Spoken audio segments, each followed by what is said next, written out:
Formula One is not all about the track. A crucial race is taking place back at the factory. But this race is not under the spotlight. We sit in a dark room with, computer monitors and no windows and stuff like that. But when we're doing the testing, it really feels like you're at a racetrack. Back in the day, every team would test on track as much as they could. This is no longer possible. The latest battlefield is the simulator race, and this has benefits that go beyond the costs. We can do things in the simulator that you either wouldn't be able to do on track because it takes too long to physically change the components. For us, it's just a couple of mouse clicks and then you're off to the races. The more accurate the simulation, the better the results on track.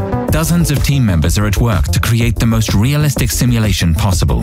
We do quite a bit of, let's say, correlation work to kind of replicate on the simulator what the real car is doing. Then we can do predictive work to develop a new part or introduce a new setup. The race to be the best never stops. The simulator has to incorporate every change, every upgrade, every setup option. If what you have in the sim doesn't match real life, the data you get will be wrong.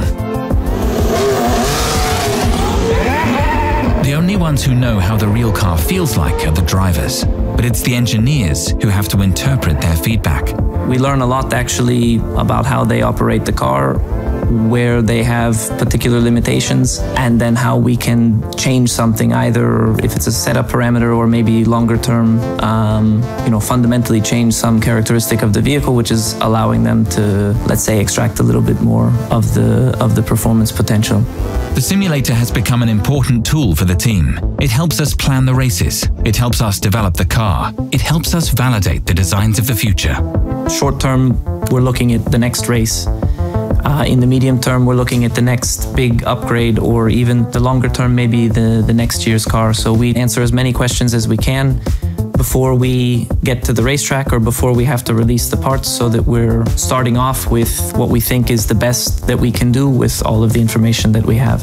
The simulator engineers know their work won't be in the spotlight, but the results they can help create are. And that's why their push for performance is relentless. They work with the other departments to deliver the best possible results.